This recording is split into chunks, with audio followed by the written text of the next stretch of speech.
Hello, welcome to episode 2. This one with the incredibly interesting Craig Seaton. Really enjoyed this conversation. Not only was he a fellow nerd and we watched some Star Wars before it, doing a bit of cacao just to set ourselves up, so I was already feeling rather open and chilled out. But also, it's some really interesting stuff we're going to go into. We're talking lucid dreaming, where Craig literally says, I can have it where in my dreams, I can just ask the dream realm to, what can you do? And the sky will rip open and there's nebulas and galaxies shining down. I mean, if you wouldn't want to learn how to do that, I don't know what's wrong with you, because that sounds amazing to me. And then going into the breath work, how through meditation he quieted the mind chatter, and he's doing the Kriya, and he's going to Japan, and he's doing the plant and animal medicines, and so much more that's going to be coming up. I won't ruin it all for you, but it gets me excited being able to share somebody like this with you, because I've had a few sessions with Craig before, and the skill level and the way he holds space, and then the knowledge where he can just help you shift what isn't serving you and just feel truly held in that moment. It's special. So yeah, I'll let him speak for himself, shall I? But before I do, here's a few words from our lovely sponsors.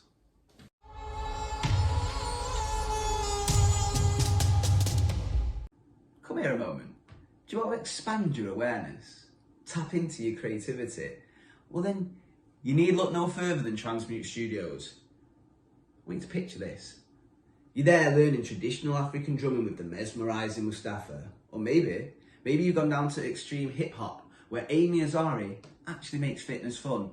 And for those men out there that really want to see what they're made of, we've got Caveman, high intensity interval training, where TRANSMUTE have created a real brotherhood. And it doesn't end there. We've even got transmorphic breathwork by the founder of TRANSMUTE himself, Mr. Joshua Obazuki. And let's not forget about the spectacular events that they've got on. We're talking things like Arignani, ceremonial ecstatic dance by the very talented DJ Wizardry. Or maybe you want to indulge yourself. Come to one of the sound baths where you're suspended in hammocks. And speaking of hammocks, meditation with Michael himself also does floating meditation journeys. That's where we're using storytelling, meditation and music to take you on an epic adventure of the imagination there, so you can heal, a bit of self-discovery.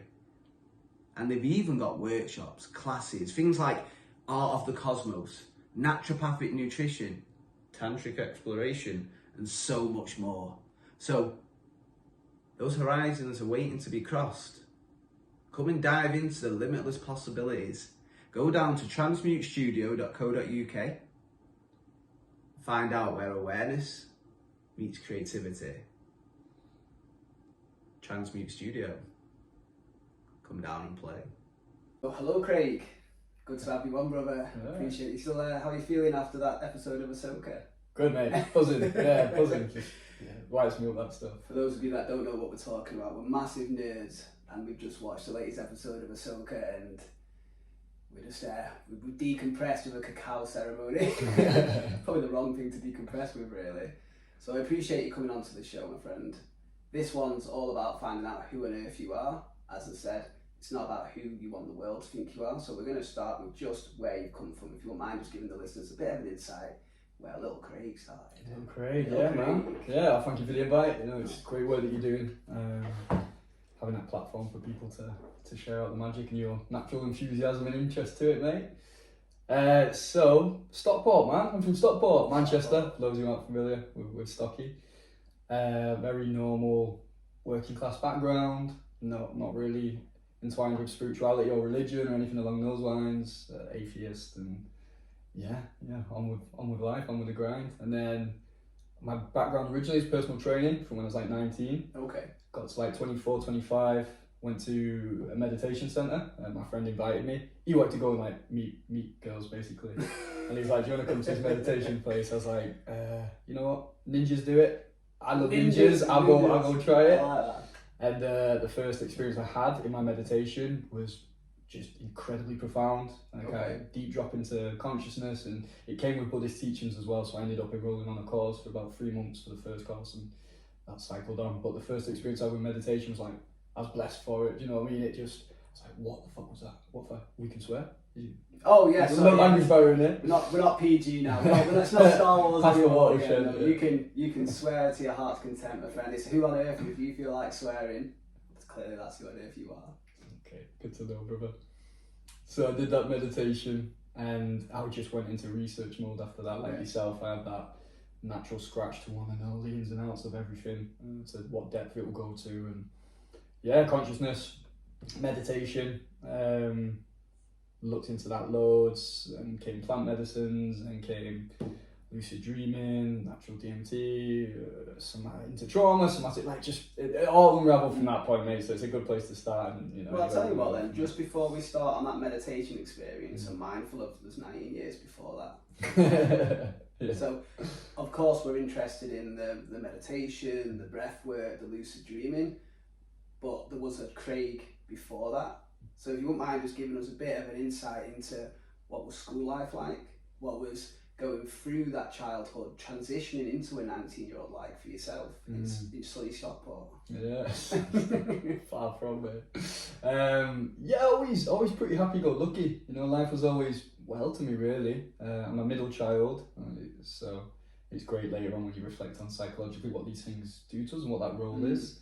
But in that role was very like, you know, happy, easy going. So no expectation. Yeah, man, which comes with its own bag of people-pleasing wounds to sort the fuck out later on. I've got to address that. You know, having an older brother, younger sister, the relationship with the male role models, my dad and my brother, you know, that was interesting compared to my sister and my mum. So it was like, all right, in the middle of things for me, being a middle child as well. Which also had links to that, the black sheep in the family at a certain point, those who get a bit more spiritually inclined.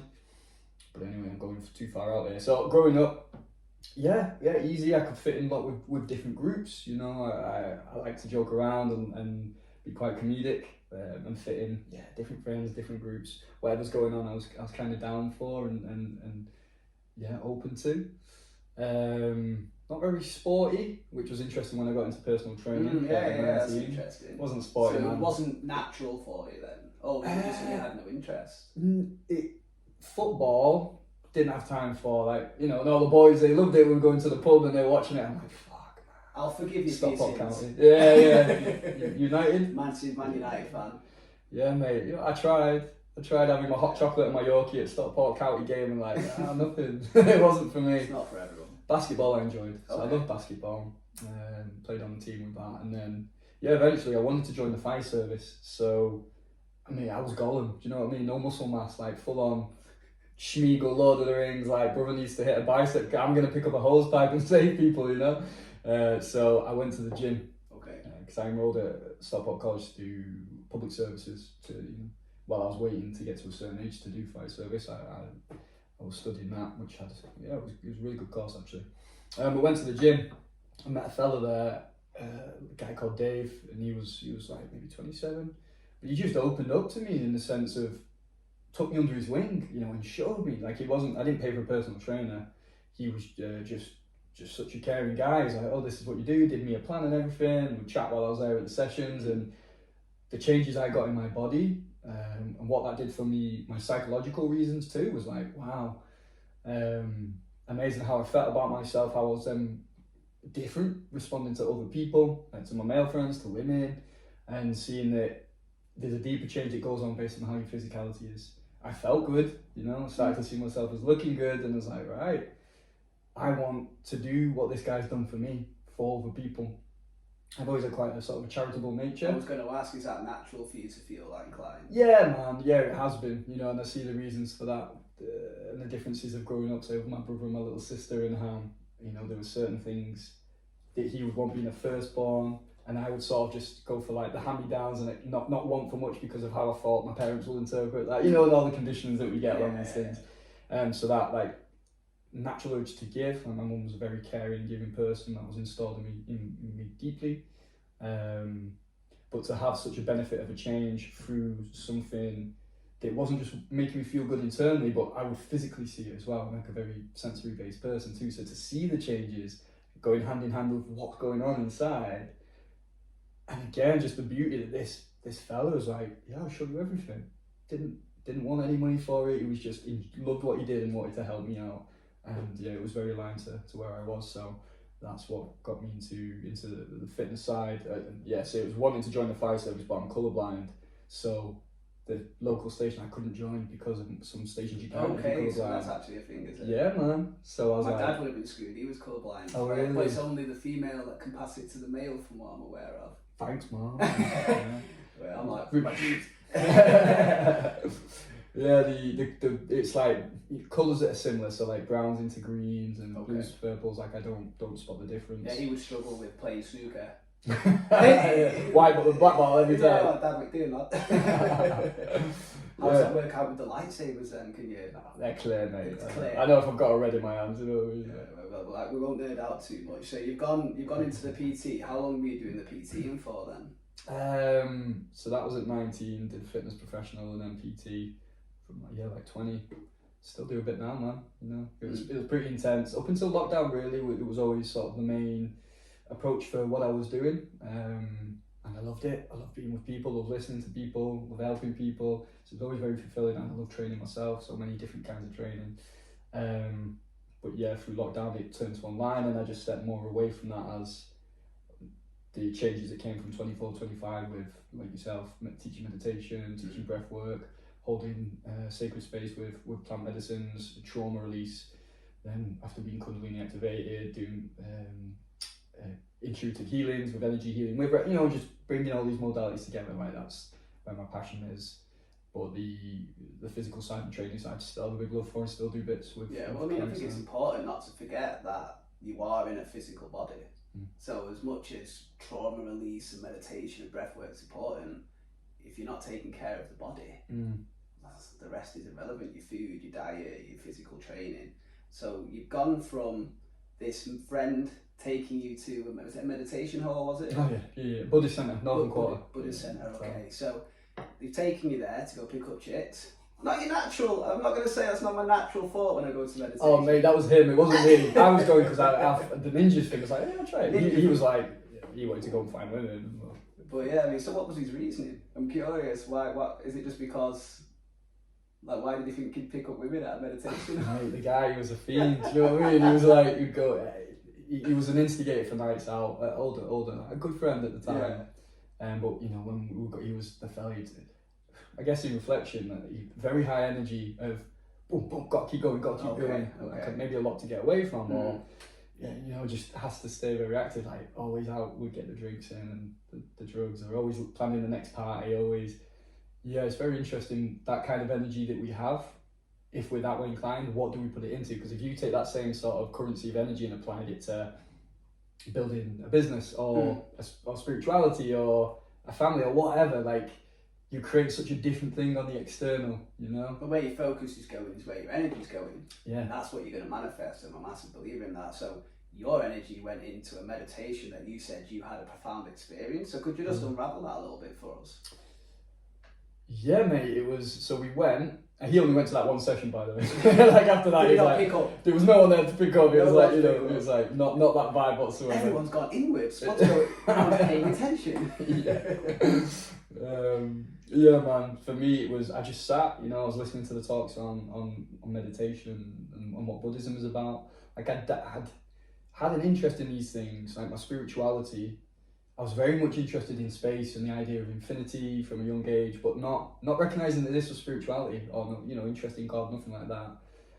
So it was already in me in certain ways, like big lover of science fiction and these fantasy and these ideas. So we had some seeds already. It was there, but I just it hadn't ever come together and tied it out and gone, oh, that's spiritual, But going into the meditation, it was just my mind went silent, and I know I'm fortunate because a lot of people really struggle with meditation. You'll know teaching it. Yeah, of course. A lot of people struggle to ever access that silence. And I got there in the first session, I was like, wow, like, I didn't know what it was I was experiencing or how to, not to describe it, but what was that? Like, why was that? How was that? It's definitely not the norm. No, it's not. Anyone who wants to do meditation, it's not. Usually it's something I hear from many students that they go, yeah, mine's quiet now, thanks for that.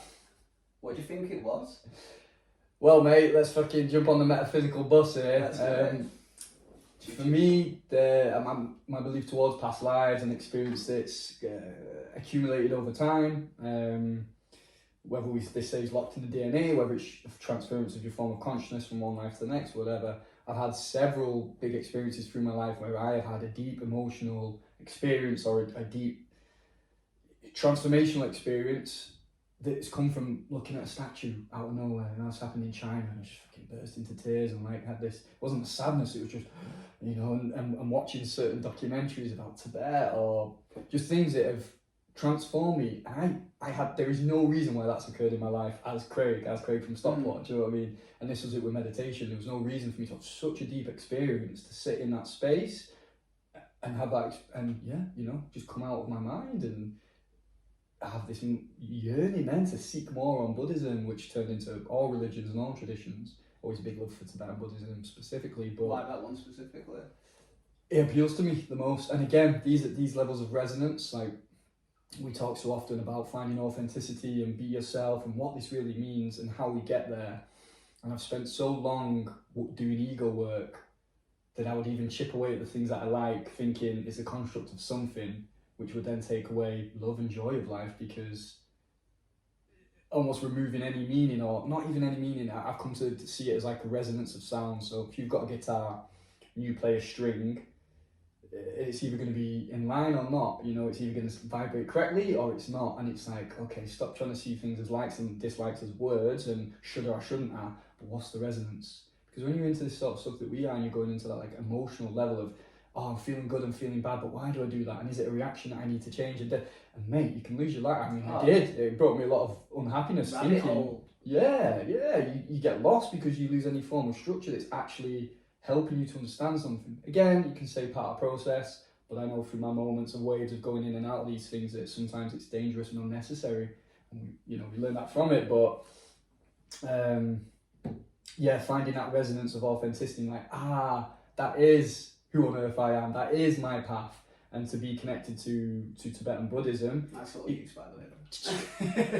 I'll take that $5 later, mate. That resonance for, say, Tibetan Buddhism is just what it is, you know. And I've been through the cycles, like the cliches of words and whatnot, but there's no way to describe it. Like, it is what it is, and like, that's what the resonance, the vibration is.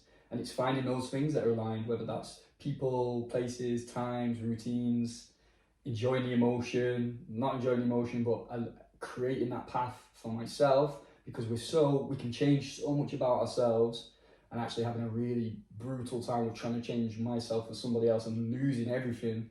I really discovered that no, find the resonance. You can do what you want, doesn't mean it's going to feel good, but the resonance will always be aligned if there's a deeper, there's something behind all that, basically.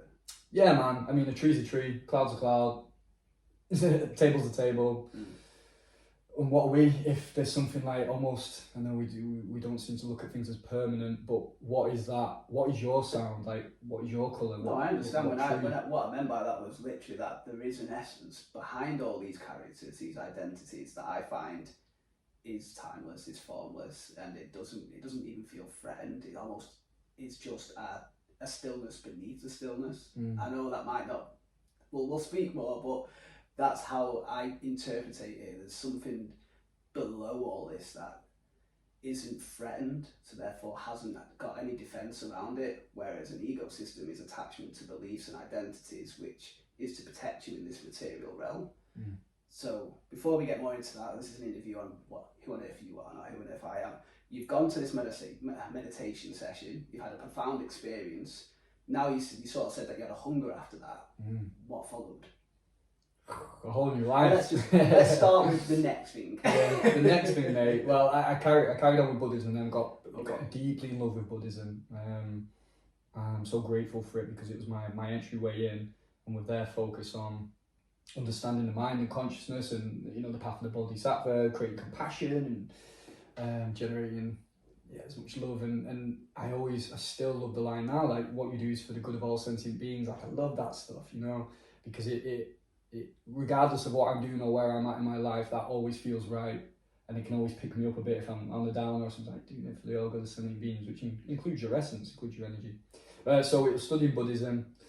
I then went into researching psychedelics because as I banged in Google consciousness, so what is this word? Just made me think of fucking Jiminy Cricket from Pinocchio, your little conscious on the side, but it's consciousness.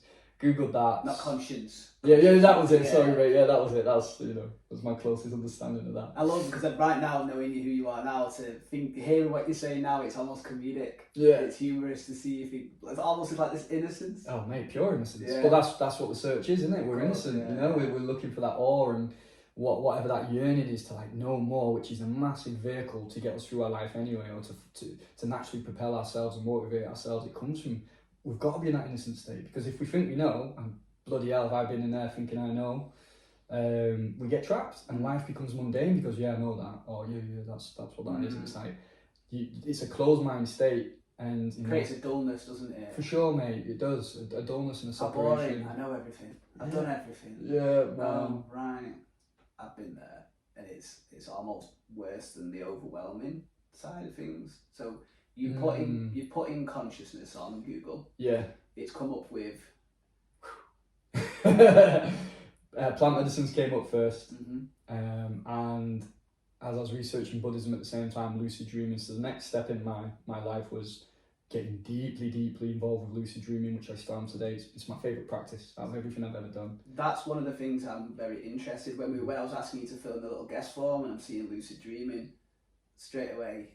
That's something I've always been fascinated by, yet always struggled with. So please, could you tell us?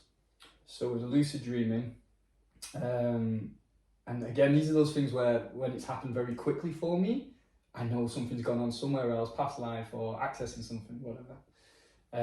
So I got into lucid dreaming, read about that, and I came across a book by a great lucid dreaming teacher called Charlie Morley. I strongly recommend reading his books, and he had a great book called Dreams Through Awakening. And he was in the Tibetan Buddhist lineage as well. He was a London lad, but he went to Buddhist meditations from a young age. And yeah, I've been on several retreats of his and a lot of his workshops. But I got this book, and then it was maybe the first night, I don't want to grandiose my story, but it was definitely by the second night, I had my first lucid dream just by reading the book. And there's no bitterness at all inside me.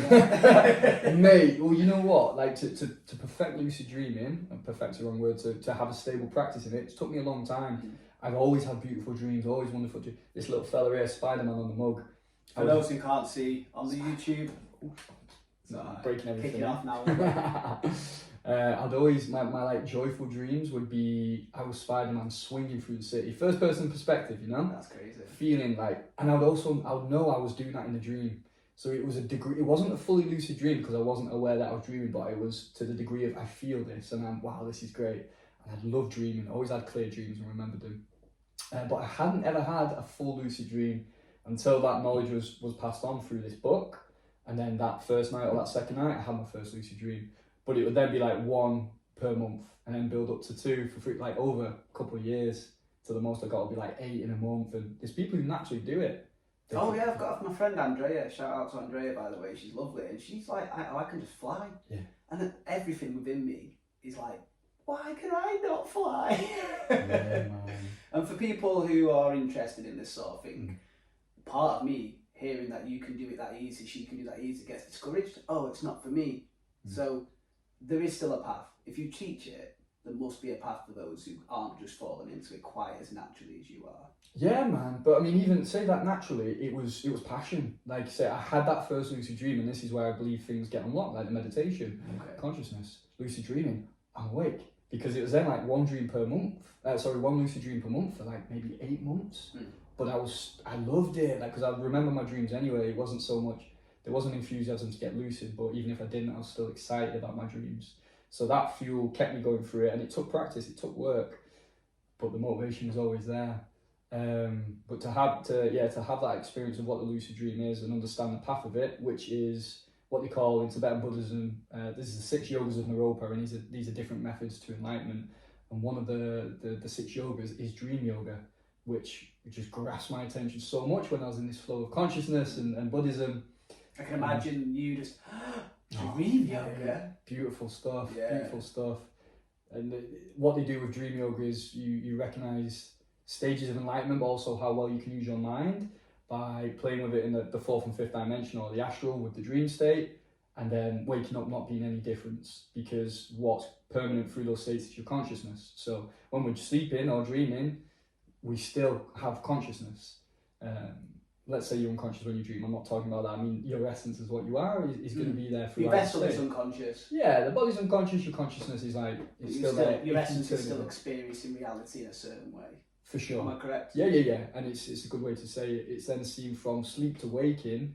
You can still be conscious. You're still the same version of you, but we separate our dreams as, I just had that dream. Not thinking it's a genuine experience. Well, sorry to interrupt, I'm just mindful for someone who doesn't know what lucid dreaming is. Yeah, good shout, mate. I don't mean to interrupt you. I want you to feel flow state, but someone might be listening going, what the bloody hell is a lucid dream? Yeah, man, and good catch on that. Like, when you put a quid in me, you get all the songs in the fucking jukebox. It's not an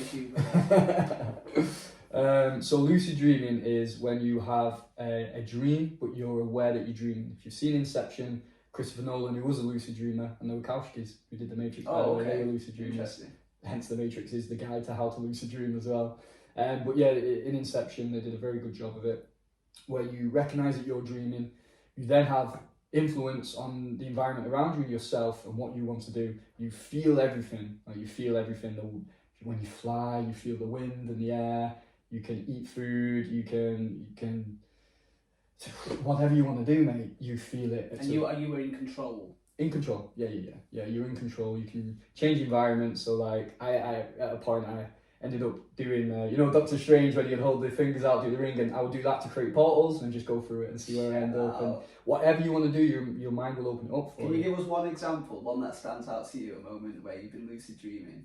Man, the ones that I've done, I will meditate in a lucid dream, and that's what they teach in dream yoga, because you're already in your subconscious. So you talk about hypnotism and NLP and retransformation of ourselves.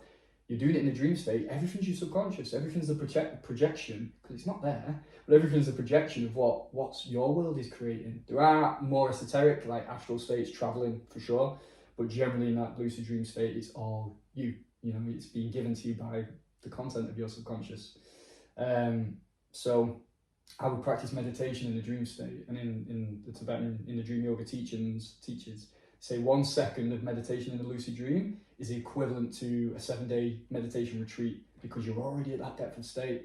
I've had incredible experiences meditating in the lucid dream, which are like, I woke up in tears, like joyful tears, and this connection that I feel when I woke up. It's like once you took DMT and you have that knowing and energy in your body, it's coming from the lucid dreaming state, because we're releasing DMT when we dream anyway.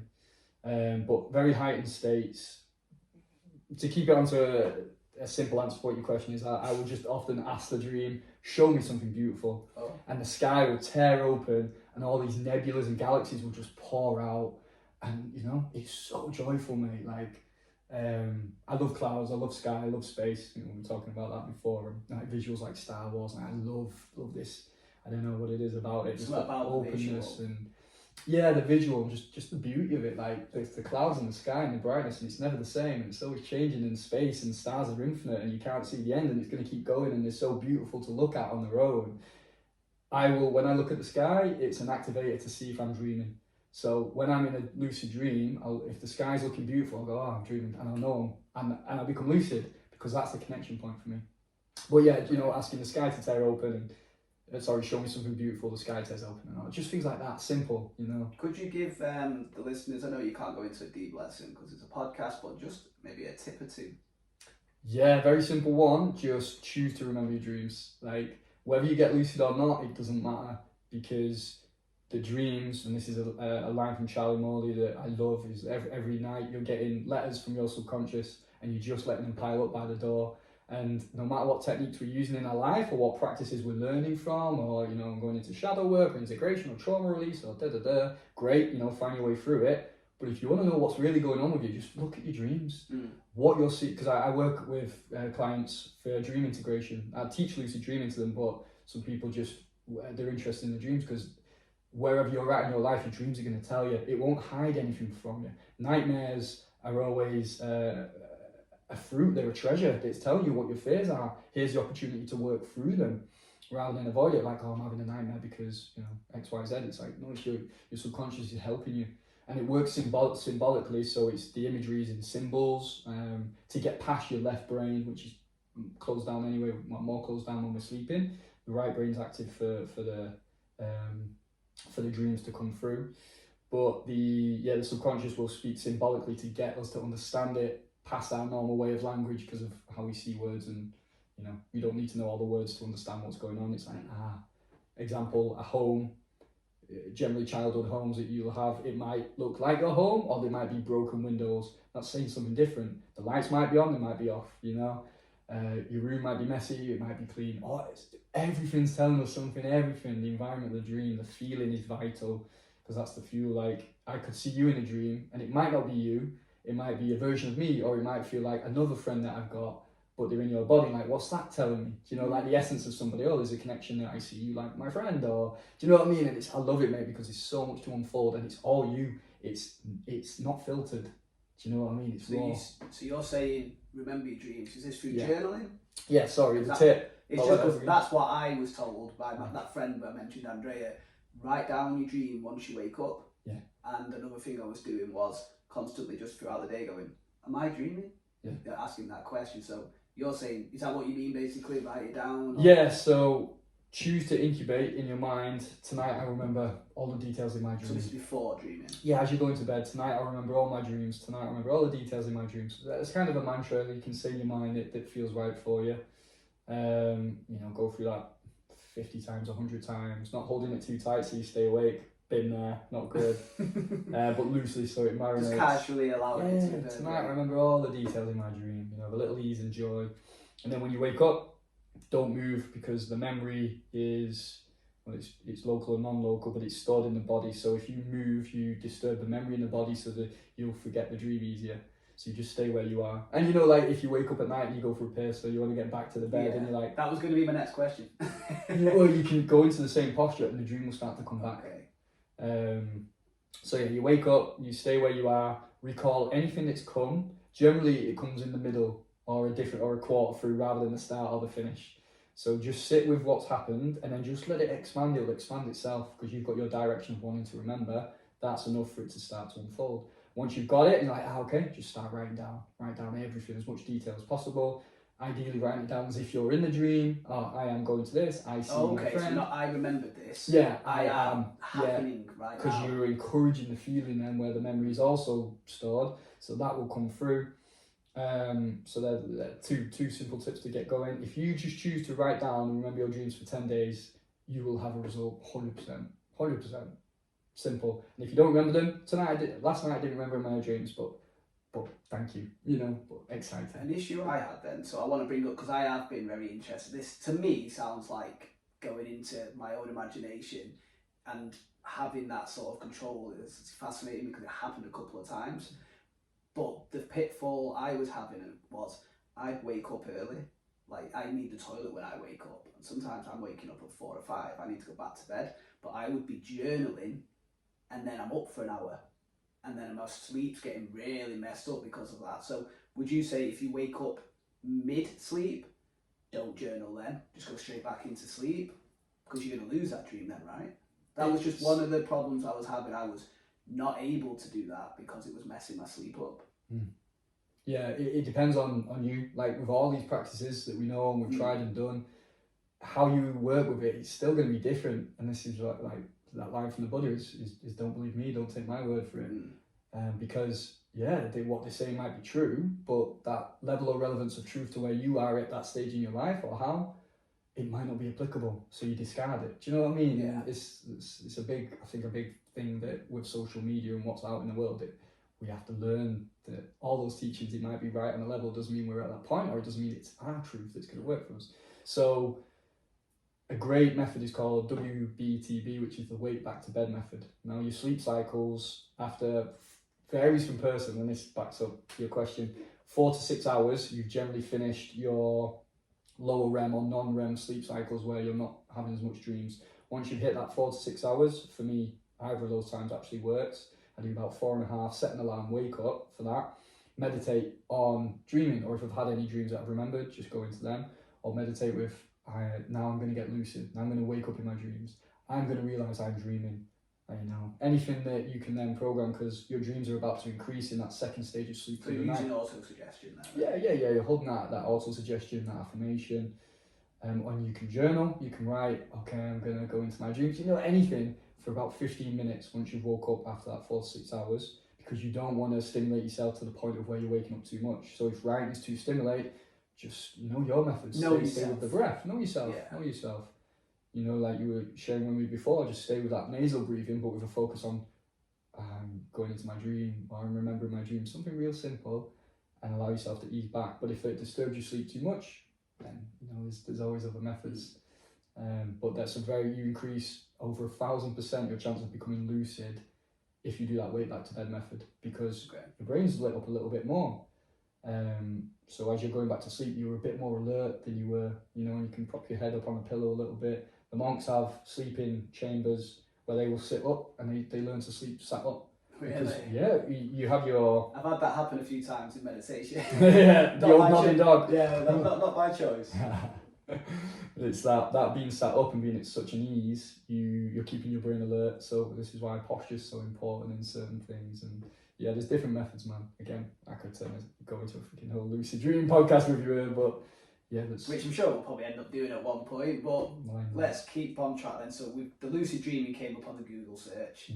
You've then gone down that rabbit hole, and it seems to be something you're very passionate about, understandably. You've then said the other one was plant medicine. Yeah. Now, for our absolute no idea what we mean by plant medicine, what's that? Mushrooms, big fungi. It was mushrooms, ayahuasca, DMT, all these kind of plant medicines that bring in healing to the body. And for me, the pursuit was expanded states of mind, alternate states of consciousness, which I did a lot of studying courses with some incredible world-renowned teachers to understand what alternate states of consciousness are and how we navigate through these maps. And who were some of those people?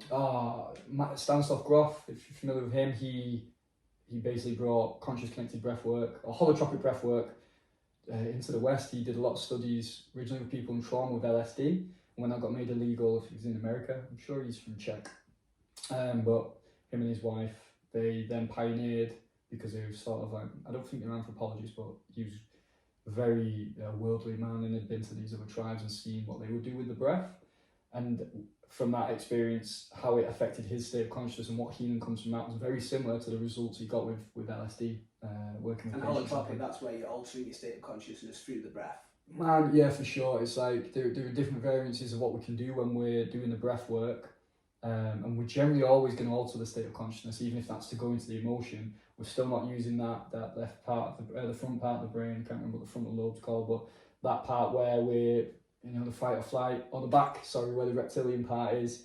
Whatever's active, we're in a state of consciousness. I know alternate state of consciousness can have this very,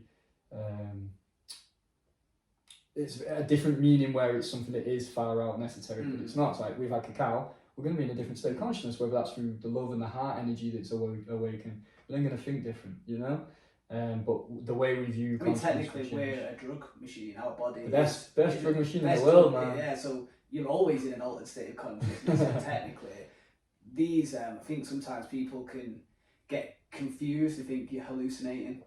Yeah.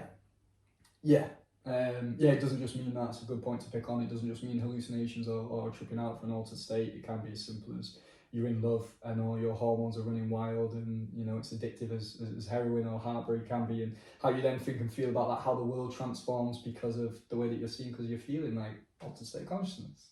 But yeah, it's generally associated with psychedelia and spiritual states. Are you tired of feeling run down? Maybe you're struggling with some sort of health condition, or it could be as simple as you're not reaching your fullest potential.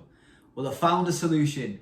Isabella Nutrition's here to transform your life, show you the incredible healing power of nature. Let me just introduce to you Isabella Bradford Johnson, a skilled naturopathic nutritionist with a passion for showing you how to achieve optimum health, well-being, with tailor-made nutrition and lifestyle plans. She'll show you how to fill your life with vitality, renewed energy. Now, Isabella firmly believes that your body holds the key to your healing. She just wants to show you how to unlock it. Through the power of lifestyle and diet changes, Isabella will show you how to heal from within. Be that best version of yourself. Now, whether you're looking to improve your overall health or target a specific area, maybe it's gut or hormonal issues where she specialises, Isabella will have expert guidance and support to show you how to have a future filled with joy.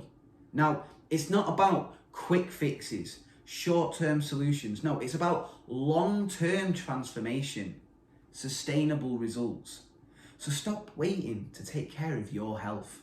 Go down to www.isabellabradfordjohnsonnutritionist.uk. Book a consultation with Isabella today. Embark on a journey filled with health, vitality, lasting well-being.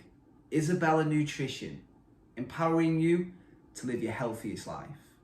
Where were we going, mate? So basically, we've gone on Google, we've had a little look into lucid dreaming, now you've gone onto the plant medicine. So we've got psilocybin, which, for those who aren't aware, that's the substance that's in the magic mushrooms, which are probably the best way to for people to know what we're talking. Ayahuasca. So someone like me and you, yeah, I know what ayahuasca is. Somebody who doesn't, what is it? So ayahuasca is a combination of at least two plants. It generally comes from like Amazon, Peru, that kind of area of the world. And I know they boil it down. I don't know the full process, but they boil it down and then you drink the liquid that comes from these two plants. And see you later, mate. Off you go. So please do tell the listeners, what was your experience like? At least maybe the first or middle one that stands out to you. Well, after doing the research and ayahuasca came up, and because I still had the conditioning towards what plant medicines are or mushrooms are, you know, my mate thought it was an orange and he tried peeling his arm and jumped out a window. Thought he was a dragon and he can't think it was Jesus. And he thought his wife was a snake, so he killed her. Mate, all of that to get through was like, because, you know, I'd done my drugs, but it was mainly just smoking weed and like the party drugs and that. It was never hallucinogenics because I was afraid of it. It's like, I'm not dabbling into that. I called them psychedelicals. That's the limit I had. I'd heard Otto Man on Suits and say, psychedelical, man. And that was like, my girlfriend's just going, Isabella's just like, there's a lot more to this. It's not just that. So go on. Yeah, man. You know, it's like I was into it, and after having that state of meditation and the lucid dream, I was all about, I'll try whatever, because I was so enthralled and excited and in awe about it. I was like, I'm down for whatever, but the right way, because I'm not an idiot and I don't want to do it in a way that can potentially do some damage, because it can if you're not aware of what you're doing, if you don't know your background history, your mindset, if you're vulnerable to schizophrenia or psychosis, you perhaps don't want to do it, or you want to be very, very careful of how this is approached. Can we take a minute then, just for people who are interested, just to allow them to understand what this reverence and what certain steps they can take? Just for making sure that they aren't traumatizing themselves unnecessarily. Yeah, man, it's a good point. Because it's amazingly useful for healing trauma and going into trauma use and also for accessing different states of consciousness. But you want to be in a safe environment for sure, like whether that's at your home or whether it's in a group setting, because some people, I was comfortable to go and do it in a group setting, with people I felt safe with first, you know, and that was with mushrooms. Mushrooms was first. Went to Amsterdam with one of my mates and a few of us, and we went and did it there. He'd done it before, it was legal in Dam, so I'm just ticking boxes in my head, it made me feel safe. You'd still do them anyway, you know? Legal or not legal, if you felt safe. Well, I'm not condoning anything. Yeah, this isn't something that we're trying to do. We don't do loads of illegal drugs, but for you, this was important. Yeah, for me, it was important to do it in a legal space at the start, and with somebody who I'd known had done it many times, because that then hit the foundations for me to let go more and to be safe, and how vital that knowing then at 24, 25 is to still do trauma work now, like the safety environment, the person that you're doing it with, like the integrity of yourself, the trust of those around you, the music, you know, all of this. I didn't do any of this stuff willy-nilly. It's like yourself with research, I was like full in, because I was past that point of doing things recreational anyway, but I never really did that with the plant medicines, because meditation, lucid dreaming, there's a whole depth of world going on that I don't know anything about, and I want to do it and I want to do it right for what was right for me. So it was taking that route. But yeah, knowing where you're at, if what it is that you might want to work on with mushrooms, check what the dosage is, like do the research on. Yeah, don't just be getting 10 grams of Liberty caps and whacking them down without any understanding, any experience. When we went to Amsterdam and did it that first time, because of where I was at with it and being sensible with myself, maybe a bit reserved, but for me it was sensible.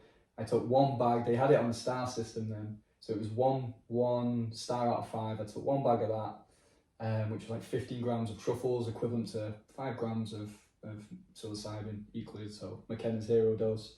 So I did 1 pack of 1 star. The next day, me and my mate went back and I got 2 packs of 5 star and smashed them both. So you've literally gone from, I'll be very careful, to, do you know what, I feel safe now, I'm gonna explore. Yeah, it was exploring again, not just 1 pack of 5 star, but 2. So that was the equivalent of, 10 grams. So how have you gone from take it easy, careful, to right, do you know what was it that changed? When in Rome, brother, do what the Romans do. You know, I was there to explore, and I was at a point, because of my love for the spiritual understanding and consciousness, like ready to die. Like not in a, I'm gonna fight and ready to die. It's like, if my consciousness breaks or my mind breaks, I really wasn't fussed. And that's not the best way to go into certain things, for sure. And again, know yourself. But that sort of like childlike, for you. Yeah, for me, the awe, the wonder, the childlike nature is a big part of who I am, and to use that to go into seeking was such a valuable ally for me to go, I don't mind, you know, because that wouldn't be for everybody. Oh, I mean, I can speak for the other people, like the terror, like the fact that, like, oh, I could lose everything that I am. That alone could put somebody off. So it is so unique to the person. I don't want to speak for you, but it sounds like you were like, I'm ready for this. Rather than fuck it. It wasn't actually a fuck it, it was, I understand what I'm doing and I'm making a conscious decision.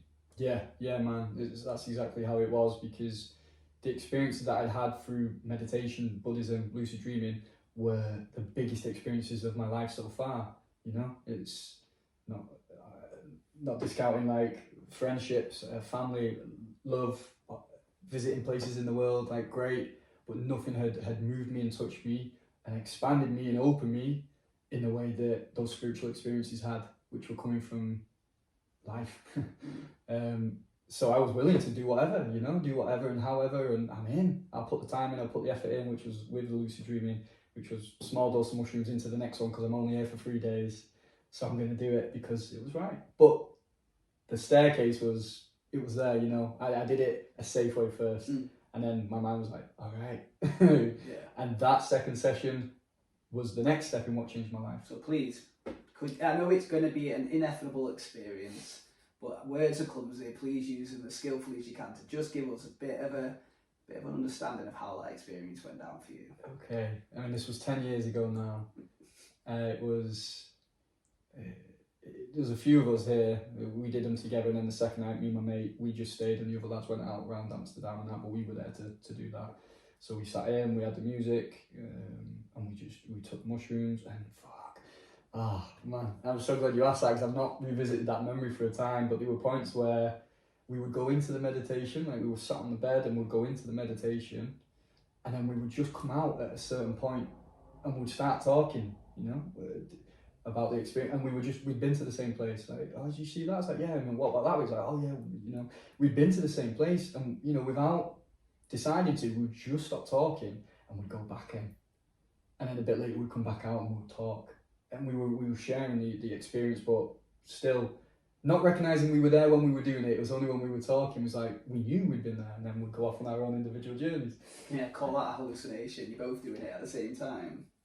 What do you mean, sorry? Well, hallucination, I don't say that's not real. That's what people are trying to point at, right? Right. How are two people having the same hallucination? Mate, I mean, how many people have these reports and stories that they've done it? I've had ones with dreams where I've been in Japan and something's happening in Stockport. Something's happening to me in Japan, and someone in Stockport has reached out because they knew, you know, and that's no psychedelics involved. This is us. This is connection. This is humans. This is energy. This is life. And with that experience with the mushrooms on that second time, it was that, which was great. But my personal experience was the first time I had connected to God and to what God is, or to what life is and what the universe is, understanding like plant life and trees and animals. I went vegetarian after it, you know. And yeah, just the biggest part of it was understanding what God is, because it never sort of entered my life. I was specifically, the closest school to me was Catholic, and my parents specifically chose me to go to another school because they didn't want any religious influence, being an atheist. And all that was like, yeah, well, it's obvious about connection and God and all that stuff. So yeah, it was big, man. I didn't laugh for about 10 days. I was so, like, not stoic, but there was nothing going on with me for the next, and my mate, he was the same. Like, we spoke because he lived in London at the time, and we had a call like once we got back and checking in, like, how you doing, what's going on. We're like, I just nothing. I'm not finding anything funny. I'm not finding anything sad. It wasn't a negative experience, and it wasn't a depression. It wasn't a stoic knowing. It was just like I don't know, like readjusting or something. Well, you had a lot to integrate. Yeah. I mean, that's what it would be, right? Yeah, I wasn't familiar with integration and these things at that point. Should we bring in integration then, just for people who are interested in this? That time, you obviously haven't gone through a conscious integration, or you wouldn't have spent 10 days doing that. Can you just give the people a bit of an understanding of, you've done an experience, you've done a lot of plant medicines, what's the process afterwards to make it so it's not just this fleeting experience? I would suggest definitely journaling and writing your experience. One, they're a beautiful thing to have, like these deep states and experiences that you get to, which you don't always get to experience, and it can be easy to forget them. I mean, they're jogged by like memory or having conversations, but for you to have down in like a little golden chess box for yourself in a journal, as a metaphor, those deep experiences that don't happen often, that keep you reminded of those states and what's really out there. But yeah, journaling, to write down what you were feeling, or what happened, or any questions you've got, your understandings. Talking to somebody, especially if you've shared that experience or you've had space held, which is wonderful. I used to hold space a lot for people with plant medicines, and for them to have that point of sharing about something, because stuff can come up like months later, 3 months, you know, or weeks, or in a couple of days. The same with breath work. We can access these things to come through, and to know that somebody's going to be there for you if you do need to talk, or you're just a bit confused, or you want grounding, or you want to share. So to have somebody that you can chat to with your integration process, and be very gentle with yourself. Like, I think that's very important. Yeah, man. I mean, you might have fire to get some shit sorted and get done. If that's where you are, like, great, use it, but check in with yourself, because a lot of time it's, I just need to rest and relax and have a bath, and, you know, all these different things that will care for you in such an easy way. It uses so much energy. Just that alone, you need to recuperate. Like, you've just tapped into something that's beyond just going to work, watching a TV show. This is an experience that needs to be treated with reverence. Go through what's happened, so that it wasn't, like I said, a fleeting experience, but something that can transform you for hopefully the positive. So we've got ayahuasca. We spoke about psilocybin. You've got on that little experience. What then changed to make you go into the breath work? Because I know that's a very important thing to you. Or is the steps that I'm missing out here for plant medicine? Yeah, there were steps. Well, let's start with that then. So it was like mushrooms mainly, LSD for a while, but it was good. I didn't really gel with it as much as mushrooms. And I did the ayahuasca at 27. I flew to Madrid on my own for my 27th birthday. I did 4 nights of ayahuasca. That was intense. Well, the first night was it was brutal, because doing all these hero doses, and a lot of trips I'll do on my own because I just prefer it that way. When I was skilled with the dream realm and the plant medicine realm and meditation realms, for me they're in this same cloud. You know, there's a nexus point. It's the world between worlds, as Star Wars just showed us. Nerding out again. Nerding out, mate. It's it's knowing that those spaces exist. They're a connected realm, and I'm very good at being able to navigate them. Hence, like probably the natural affiliation with the dream world and lucid dream world. 1 foot in this, 1 foot in that, and yeah, being able to be in those spaces is kind of a natural pull for me. So when I went to do the ayahuasca on the first night, and I did it, and for the first time, and so I was 24, so say 4 years or so there. about 3 to 4 years, was the first time I'm like, I am not doing that again. After my first night of ayahuasca, I was like, That's not very Craig Seaton. That's not very Craig Seaton, mate. Yeah, who on earth was this part of Craig? Like, but it was good as well, because it wasn't like I was cocky with it. I was just always like, show me more, give me more, like I'll keep going. 5 grams, whatever, hero dose. But after that ayahuasca, it was like, nah. And Why? Oh mate, it was brutal. Like, I'd had air quotation marks for those who can't see, bad trips, and I don't know, and I learned how to be with them and to come out of them, and you know, there was amazing experiences in like almost hell realms, and just different experiences that were quite challenging, but I got it, I understood it. But this one with the ayahuasca, because it was the first time on ayahuasca, I went to figure something out for myself. It was in a relationship at the time, and also about me, and it was very difficult, and I felt like I was trapped in the space, and the journey itself was pretty dark. I remember crawling out the room, I was like, fuck that. I went to sleep, I woke up the next day, I was like, let's go again, let's do it, because I felt incredible, because I was looking at these parts of myself that were rejected, unacknowledged, ignored, didn't want to know that about myself, or understanding the decisions I have to make, you know, and it all came through it. And because I'd looked at it and been with it, even though it felt horrendous at the time and at the end and terrifying, I woke up like, all right, great. If I feel like this because of it, let's do it again. So I did the full 4 nights, every night drinking, and from about 90% of the dark, heavy work was done that first night. I got a lot of it in one go, and from that, every night just got mega blissful, mega beautiful, mega expansive. You'd had the hardship. Yeah. Then came the nice, Yeah. lovely, special part. Yeah. Well, not special probably for the dark bit as well. It's just a different side of the coin, isn't it? Yeah, man.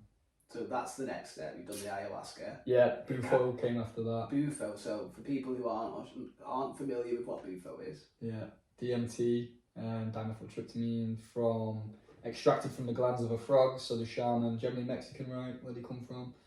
They had this whistle, and the frog like comes out to them, and they tie the frog down, and they excrete this fluid from one of their glands, which they leave to dry out, and it crystallizes. You then smoke it, and DMT, as opposed to ayahuasca, which can be from like 6 to 14 hours or more. Mushrooms generally 4 to 8 hours. DMT 15 minutes in that journey. And yeah, I did that with a Mexican shaman, a completely out of body state, like left the body before I even hit the ground, and just had this experience of love and power, and that being the same thing, like that love is a powerful force on its own, and it was like just this green massive circle. It was giving this beautiful, strong, loving, nurturing energy out, and the understanding I had from there is like, this is what's made everything, this is what everything's actually made from and come from, you know. And then coming back into my body, and then sort of rising up like a little roller coaster, and my ego's like, no, you've done that, just come back now, get back into Craig mode, and yeah, back into the body, and just having this such sense of joy for life after it. And so it wasn't an easing into it, it was just a rocket ship. yeah, straight out, man. Yeah, straight out, like, because that was my first experience of DMT as well. It's different from feeling, you know, you take the mushrooms or your ayahuasca, and it starts coming up, and you're like, shit, why have I done this? Yeah, what have I done? And then you get into the easy part, don't you? It's like, when it's you break settled. through the veil, my friend. Yeah. You know will, don't you? Willpower. Oh, yeah. It's like breaking through the veil, mate. Big up to willpower Yeah, for the guy. We'll definitely having him on here as well. Oh yeah, you gotta get Will on, man. He's the UK's David Goggins, isn't he? Well, he's the one who gave me my personal training routine. Right. Yeah. Well, anyway, we're talking about you on Earth You Are. We'll get onto that. Yeah, man. You know, then from the coming back into the body, the DMT, and that took me. No, I'd still done things after that, because that was like 28, I guess. But from there, it went into a natural path of, you know, I'd done along the way all different diets, vegan, vegetarian, sattvic diets, to just get as clean and clear as possible in my cells and my body. Lots of purification. On this path of purification, I got into Kriyas, and a form of yoga using a Kriya. Kriya is a set of movements with breath and mantra, which I was very into Isha Foundation and Sadhguru, and still am. Big respect and love for what they teach out and how he teaches it out. and they were delivering an experience called Shambhavi Mahamudra. So this is a Kriya where you learn it over 4 days with their inner engineering program as well, and you just do these different movements, and they would teach us and train us a little bit every day. This was in Birmingham, and yeah, on the 4th day they would play a tape or a transmission from Sadhguru, and it was on a tape, man. We're talking VHS, right? This was on a tape. And as I was doing the process that they share with you, which is very simple, but doing the breath and then the meditation and the holds and the mantra and what they teach you, and as he was then transmitting like a mantra or a song, I tripped hard like I had taken mushrooms. It was that powerful. So, and this is natural. 100% natural. This is you and the breath. Yes, and you know, the level that then took me to understanding what transmission is, or we can talk about on quantum level of energy being transferred, and energy stays in a space if we want it to, and we consecrate it and build it up, which, you know, gave me so much understanding about why we do mantras that have been done for thousands of years. But that this person was doing this through a tape, and I've seen Sadhguru in real life. I've been to Berlin to see him, London, you know. What was that like? Mate, he's a sun, it's solar energy, like, because I'm receptive to, like, the more we purify ourselves, the more receptive we become ourselves to be open to these things. I truly believe everybody can. It's not everybody's path, it's not everybody's journey in this lifetime round. But it's possible. For sure, sensitivity, like when you can feel nature, or what we said about you come into a house and you can know what TV's on, or you even feel, I had to get a cover for my phone because the new phone I bought was like burning my hand. This is happening to people all the time, whether we're aware of it or not, like numbness or... Just because you're not sensitive to it, doesn't mean it's not happening. Yeah, for sure, mate. And that's the same with dreams. So I don't dream. You do, you just don't remember them. But you can if you want. And there's ways to increase our sensitivity, which is like sattvic diets, which is like cleansing, you know, as we were talking before, and what you've done with your diets and the changes you made to lifestyle, and that applies to thoughts. Like, it just gets subtler and subtler to the purest state. And that's how we perceive then the feeling of other people. The more we clear out, the more we can know what's theirs and what's ours. But anyway, those enlightened beings, or self-realized beings to a degree, I would sit there after seeing him 2 times. The 3rd time, I wasn't there. He was about to save the soil, and I wasn't there to listen to what he had to say. I just sat to meditate, just to feel like what, you know. And it's to take opportunity of that to cleanse out ourselves from somebody at a higher state. When you're feeling their vibration, and a part of you is that's like we spoke about it, about how you could be around somebody who's going through an awful time, and that can trigger something in you. It's just the same frequency. So that's what you're almost using him to show you a way. Does that make sense? Yeah, it's what's happening, and it's not from a manipulative or selfish perspective. No, of course. Because I'm at a state where I want to improve myself, and that energy that person has does it. And it's not like necessarily somebody who's done a higher level of inner work, they won't get depleted if they're at a stable point within themselves. They might need to go and somebody like him doesn't. I think he sleeps like 2 to 4 hours a night. Well, they said the Buddha only needed to sleep for free.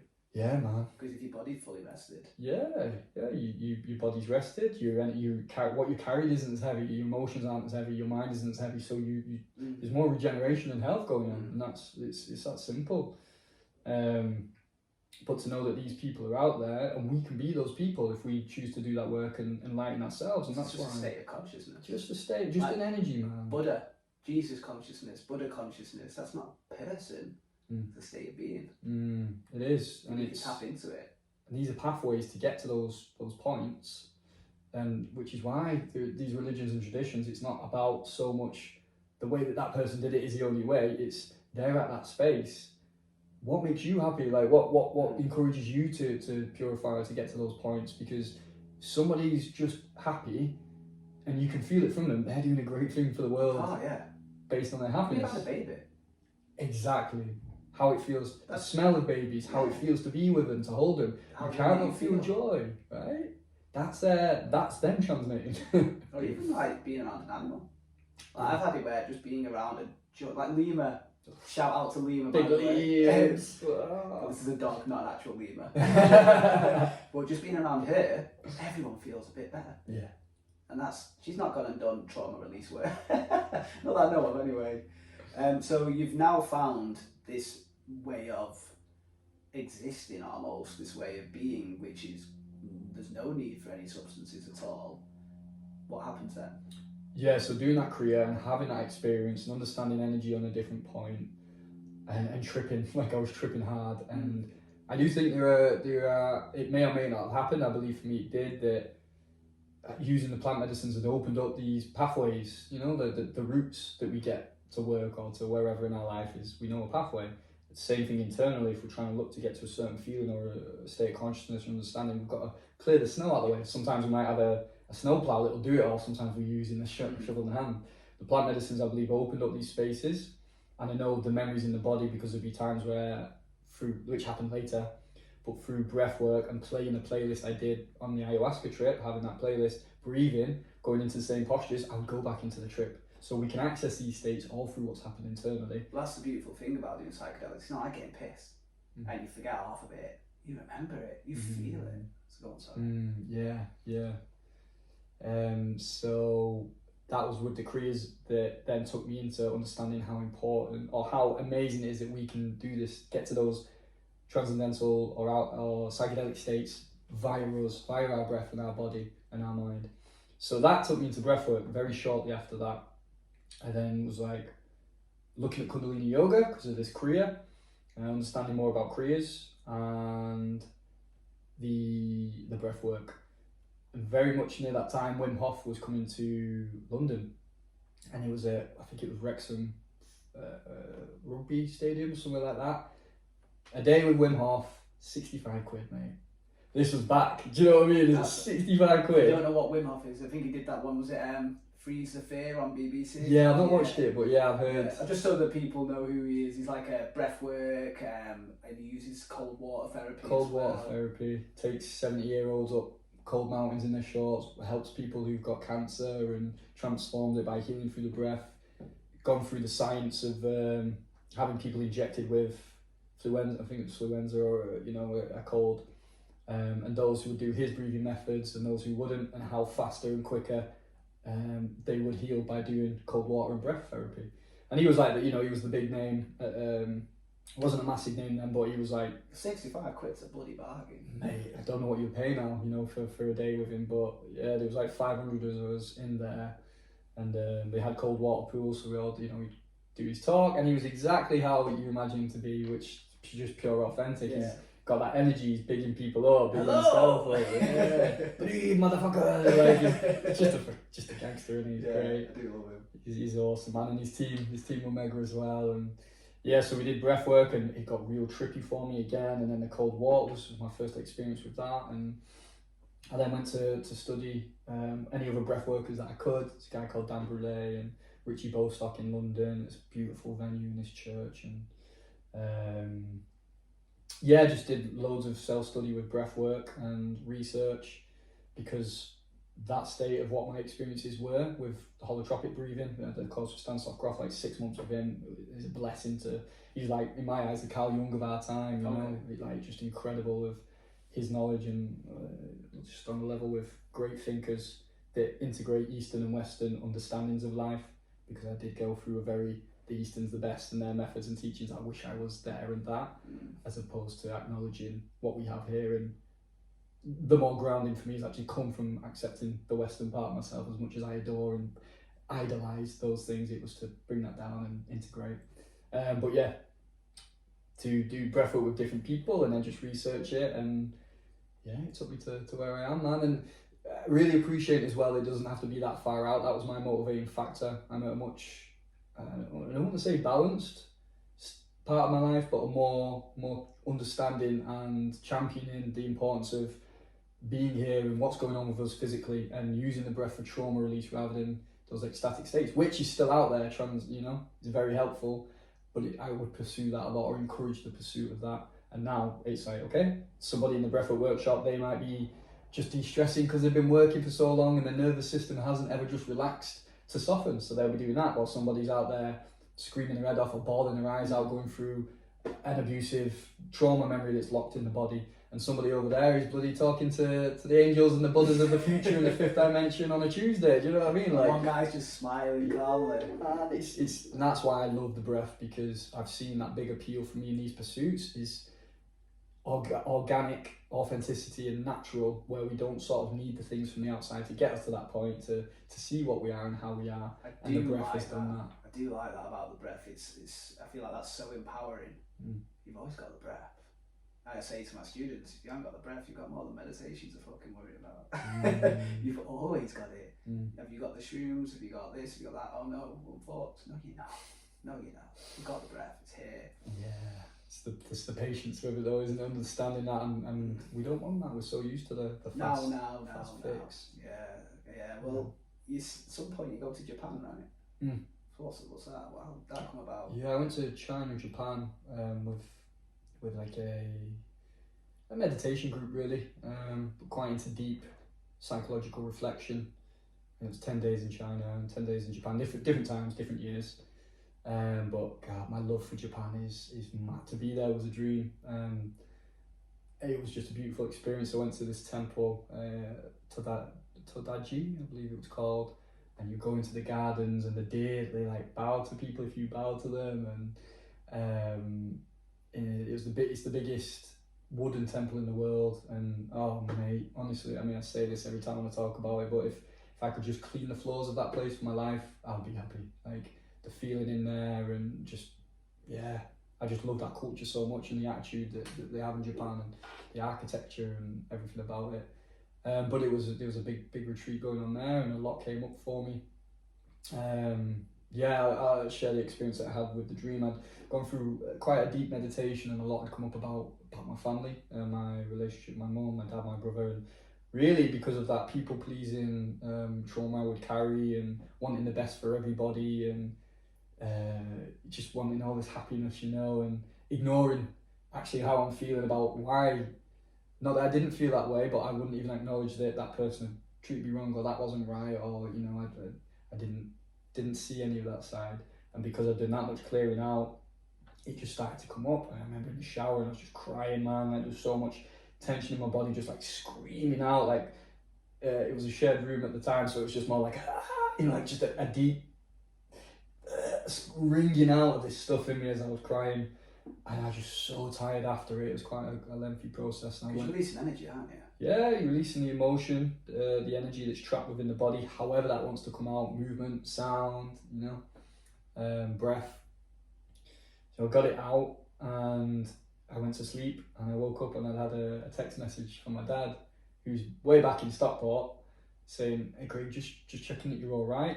Your mum woke up last night from a dream. She was in floods of tears, saying that you're hurt, and we're just checking everything's okay."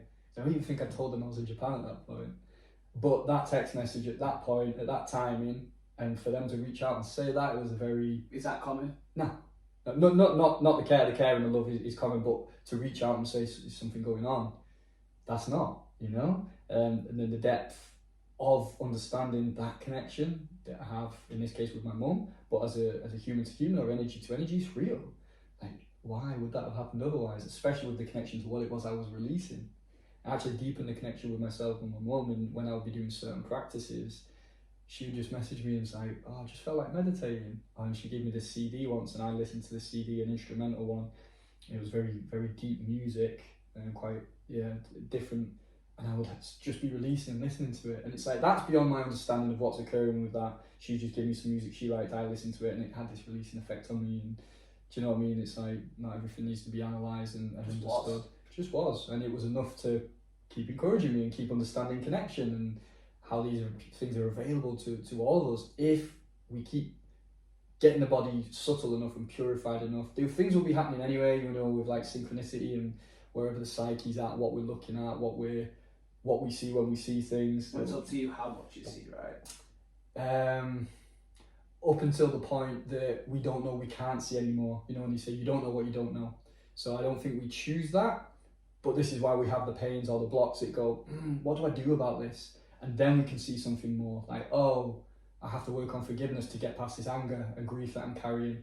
Or this joy and awe is great, but I'm actually not doing anything in my structural life to advance myself in the career that I want to be. Do you know what I mean? It's like, then we see more.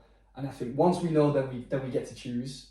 And this is just my perspective. But if we don't know there's more out there, we haven't felt it, Like only the other day, man, I had a heart activation and realised from the wound that I've been carrying around, my heart was completely shut off. And the same information and more things I was understanding, I'm still understanding the same information, but from a completely different way. Nothing's changed. I could do the same action and the same practical or whatever, but it's different because it's coming from a heart-based energy as opposed to the lower energy where I was. But I didn't know I was there. And this is just last week, that was the other day. Do you know what I mean? I think it's important to point out, like, no one's fully healed. No one's fully got all the answers. Like, this is a continuous, like, do you remember we just watched Darth Vader and Anakin, and he's saying, like, you're always learning. When do you stop learning, man? Just because you're this step, or you're there, or you're that. I had people go to me like, even you, and I'm like, even me? What does that even mean? Like, I'm going through it right now. I was telling you, I had 4 panic attacks. Just because I'm not reacting to them doesn't mean it's not something that is quite difficult, is probably the word to use, but we're always learning something new. We're always seeing a new way of experience. Oh, I didn't realise I've been holding that for 20 years, so I think it's important that you say that. Definitely. And that's, again, this comes with that choice. If that's the path we want to go down, you know, you can also spend so much time like looking for things to fix and to move, that the mindset became that. And then I wasn't enjoying life. I wasn't living life because I was looking for the thing, right, what needs addressing next. So it's so hard to put like, this is how you should live life, or this is the way it should be, because it changes so much, and we need to go with that change at time. Well, we do, to go deep with these conversations and to ease off and to heal and to stop healing, and you know, because even that alone becomes an idea of that there's always something to heal. There can be. There's always something to improve. There's always the next muscle to train. You know, never ending from that sense. And I've locked my mind into that I can't sit and be or see things as final, because there's always more. And it's such an irritable way to live, you know? The perfectionism which we spoke about, it's the same thing as that mindset. It's training. Yeah, it's something else to do. Well, I'll tell you what I want to do now then. So we've spent the last hour, 10 minutes just going into all these modalities and healing this and learning that and being with this teacher, that teacher. When did the transition come from I'm focusing on me to I want to share? I've always been sharing as I've gone along. Okay, so this hasn't been I learned, then I shared. No, I mean, this is, say, personal training. I was sharing. I got the information, I'd share it out. You know, I did my CrossFit level 2, I'll share that out. I'll do kettlebells, and when I learned the bow staff, I was sharing that. I like just stuff that, you know, it's where we get joy from when we share. I definitely think it's important to keep something private, which we're going to lose as social media deepens and we share every single thing about ourselves. Like, there is something sacred, important about keeping at least one thing you do to yourself. Yeah, even for that, and you actually say that more so about spiritual things, is like what your conversations with God are. Keep it to yourself. You know, share some things out for sure, but develop your own personal relationship with that. But sharing wise with the modalities, I just love it. Like, I'm, because of my introversion and extroversion sort of balance at times, I can be either of those things very strongly. But like this, you know, maybe you can hear it in my voice, or how much it turns me on, it switches me on when I'm talking about this stuff. There's sometimes I could use that to overwhelm other people. Like, you keep reminding me, like, what about the people who don't know what that is? Because, you know, it's been 10 years, and over 10 years, and I've lived it that long that I forget about that at times. There are other people who are just going to work, coming home, whacking on Love Island. There's nothing wrong with that, but they're going to be a bit like, wow, what? Yeah. Like I told you about, I was getting acupuncture in the NHS, and I thought, oh, that means she knows all this stuff. I start talking to her about the observer behind the thoughts and all that. She's like, oh yeah. It's like, oh, sorry, I've done what Craig just said. I've assumed you know all this because I'm so used to being involved with people who are. Which is, you know your tribe and have that space. And I think from the point of facilitation or teaching, you know, I'd have good friends who were like, oh, the breathwork, what's that about? They'll come and be like, wow, and they might be a little interested in spirituality. And then I'll start talking, and they would, you know, they'll be like with me and like enjoying it, but then they'd get very tired. And I'd just watch this happen, and I'd figure out what was going on. The amount of energy that's given you know, we have like a glass or a cup, it can only hold a certain amount of liquid before it spills out, you know. And it's the same with what we're transmitting to people, is knowing. For me, it was a fun art because I'm learning it about myself. It's like, oversharing isn't the right way to say it. It's just I'm being overly excited and I'm thinking your capacity, or even I think that's care about this capacity. And maybe interest as well. Is like they're interested in a bit, but I'm talking to you about meditation and then talking to, you know, Buddha on the astral plane, and they don't want to know that bit. They want meditation. Yeah, my auntie and uncle, I love them to bits, but they're like, that's your thing, please. Can we not? And it's like, let's just talk about Man United. Yeah. Well, like someone like my granddad. Yeah. Try to, like, he's passed now, but when he was alive, try telling him this shit, and he's just, and it's not fair to do that to them. So it's wise to know who and what.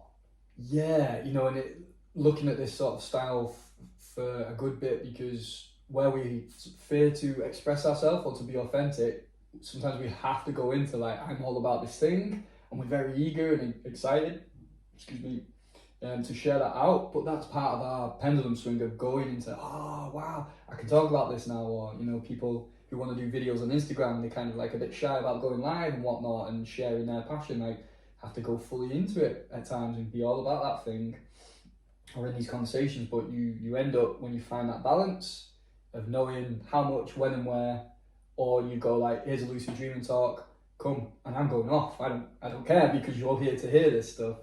There might be a beginner's lucid dreaming talk, which is like, here's how you learn to dream, here's how you remember them, not going into that far out realm.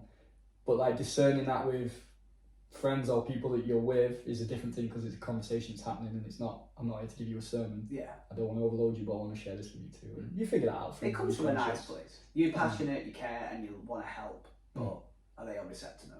I also love the sound of my own voice, mate, so I'm going to chew those ears off. If you haven't been able to tell, we haven't struggled to have a conversation.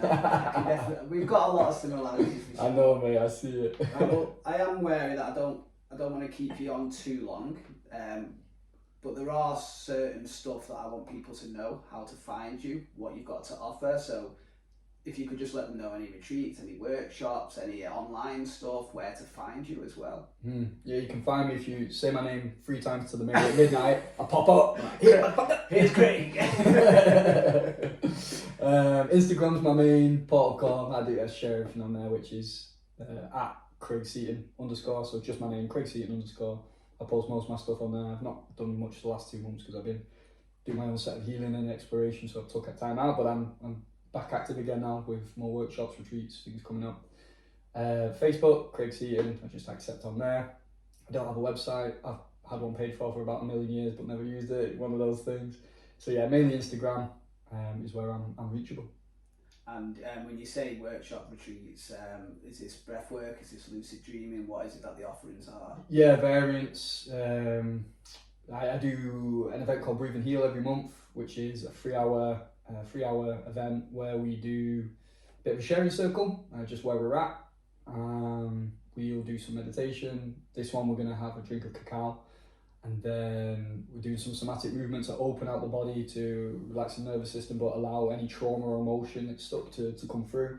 Because this, you know, the wisdom's held in the body keeps the score, as they say. So by just getting into the body in a certain method with exercises allows already emotion to travel. We then go into breath work based off that, and then through the breath work, which is at least an hour of breathing set to, curated music to access certain emotional states, to let that travel out and to come through, and then integration and sharing at the end. I am actually doing an offering of rapé at this one, which is the first time I'll be offering that to the breathwork. That's the tobacco of your the snuff. Yeah, which just accesses more emotion and allows that to go through. So that's going to be cool. I'm looking forward to doing that. Rapé was very powerful on my healing journey, and it's not too like invasive. It's not psychedelic. It's legal as well, so it's really good to use. But yeah, that's I'll be doing that at least every once a month, and then I've not got anything planned yet, but I have my online breath work every Tuesday, 7:30 to 8:30 for an hour. Different talks, lucid dreaming talk coming up. Yeah, just different retreats. And if they follow you, I'm sure it's all on there. Yeah. So if they follow you, they can get to know who you are, what you have to offer, and what's coming up in the future. Yeah. The last little thing, because I know you are into philosophy and you're into releasing trauma. What's just something you want to leave the people with? In general, in general, I would strongly encourage the idea of becoming your own sun. I love the line from Krishnamurti, like, be a light to yourself, and spent a long time trying to figure out what that is and how to do it. And, so it's represented by this necklace I have. For me is to be the sun. For those who can't see him, they're not on YouTube, he has a sun necklace. I have a sun. Yeah, it's a cool little sun. And that for me is about embodying your own essence, your own energy, that own resonation, that sound that you have. I often use as an example to people when I'm working with the clients is you've got a field of flowers. Some flowers are open and some aren't, and some are different. They're all different colours and different shapes, and it's knowing that we are those ourselves individually. And, we can get so muddled up in that we're all one, and this consciousness work, that we forget the joy and the beauty of an individual. An individuality that's not coming from ego, an individuality that's that plant, that's the Michael, that's the drink. Like, what it is to do that has been difficult for me because I've always been afraid of falling into ego too much, which then breeds an inferiority complex, like you're too inferior, as opposed to them being too superior because I am this and that. Is that healthy way to find that and to nurture that, which has been difficult for me, but I understand it very well. And it's about being that sun energy. Like, the sun is always hot. It doesn't matter if there's a meteor coming by or a planet swinging by, it stays where it is because it's at that point where it's unmovable, because it knows what it is and it's not coming from anything else other than being with its own essence. So it's a real big part of my life, is to help people find that, and I encourage that through breath work. Here's how I'm showing you how to breathe, but find your own style. So new people come, they've got something to hold on to get themselves into it. Empowerment, because that's how you become your own sun. The sun doesn't like, oh, should I be hot today? It's not like, I'm the motherfucking sun and I'm giving this heat out. Nice. And whatever that is for somebody, if it's love, if it's compassion, if it's a boxer going into what they're doing, if it's a painter, if it's someone making you a coffee, like, do what you're doing as you as much as possible. Even if it's something you don't want to be doing, but it's taking you somewhere. Got to pay the bills by grafting this way, I'm going to do it. But be certain, be fully with it. Yeah, man. Like you said in the car, sharing that experience of one of your psychedelic trips, that you just choose and you put all your chips on the table and you go for it, because to do that for yourself, it's not a selfish act, especially when it's directed towards betterment, for the good of all sentient beings. What a nice way to bring that back. Definitely. Bhavatu Sabha Mangalam. May all beings be happy. Lovely. So I think we're going to go watch Ahsoka, that Star Wars episode again. We didn't get to tap in like the movies and films and the inspiration of things like Star Wars, and what the appeal they have to us for reasons deeper than we recognise at the time. Like, man. Yeah, we're not even tapped into how much of a nerd you are or anything. Mate, no, we'll have to just nerd theory part 2, break it all down. Just talk about how Star Wars and all of those different formats are just, there's something behind it, right? No. It's not just a bit of visual entertainment. I mean, it can be right, but you're 100%. It's not just, for sure. It's not. It's a beautiful marriage of that style of visual entrapment. But even like a lightsaber, a weapon of light, do you know what I mean? It's like, and I love Joseph Campbell's work. He did The Hero's Journey, a very popular book called The Hero of a Thousand Faces. It's very much on archetypes and mythology, and how one way of using that, the map of the hero's journey, is done almost in every single story. Oh, it cannot be. It's the process, right? And he mapped out what it was, and George Lucas, he said, if it wasn't for that book, I wouldn't have finished Star Wars. And you can see what's taken from it. Yeah, thank God, thank Mr. Campbell. But seeing those, I would recognise from my younger life, because I've always loved cinema. I always it's the thing for me. Music's great. Well, a soundtrack is great, but it's, for me, my love of something in the world, in entertainment-wise, has been movie. And when I got older, and I recognised, like, symbolically why I like these things that I didn't know. I didn't know those reasons. As you said, it's not just there's something under it. And Star Wars is mega for it. You've got the space Buddhists, the Buddhist monks in space, and they know martial arts, and they can use these abilities that we want, the Force, and that is the connection to life, and the darkness, the light, all in between. Well, the whole thing. People just don't get it, Craig. We need to show them the way. We'll do it, mate. Honestly, we do a whole segment on, like, Luke and his dad, like, on the fall of Anakin. Like, there's so much. I feel like we do need to do a special on that. Let's do it, mate. And you know what? If you're not a nerd, just give it a chance, and I promise you, it's gonna blow your mind. But I'm wary that this is something that I think people need to digest now. There's a lot of who Craig Seaton is, and it's so beautiful for you to spend this time coming on Who on Earth. I appreciate you doing the second episode of us. Apart from that, anything you want to leave the people with? How about May the Force be with you? May the Force be with you. I was going to go Bill and Ted and be excellent to each other. Be excellent whilst the Force. Whilst the Force. Yeah, no, thank you for the invite, man. It's great to talk to you, and I love what you're doing here and sharing out. And yeah, keep going, bro. It's great. May the Force be with you. May the Force be with you. Episode 2. We're done already, bloody hell, look at us. 2 episodes down. I hope you enjoyed that as much as I did. I mean, I'm hoping you enjoy lucid dreaming experts talking about their experiences and how meditation, obviously biased, and the breath work and the Kriya and the Buddhist principle, all the different stuff that Craig was going into.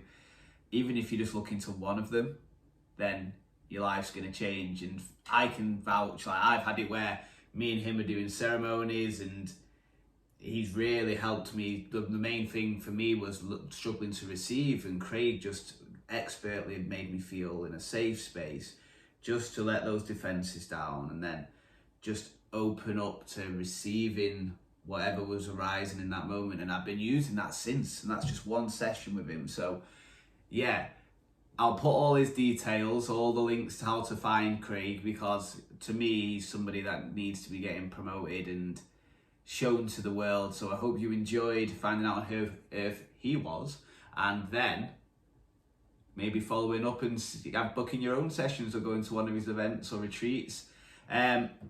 Also, I'll put the links for TRANSMUTE, I'll put the links for ISABELLANUTRITION and for myself. And set you up for the last part of our 3-part launch special with episode 3 with Ruben Yonton. We're talking Mexican sound healing shaman from the mountains of Mexico. What more do you want? It's really an interesting one, this one, as you can probably imagine from what I've just said. So yeah, feel free to finish that little free launch that I've done for people. Otherwise, I'll leave you be. Any shares, any likes, anything you can do that will help me and promote the channel. You enjoy the different conversations, it's much appreciated. But otherwise, hope you enjoyed episode 2 with Craig Seaton. Coming next, Ruben Yonton. Peace and love, guys.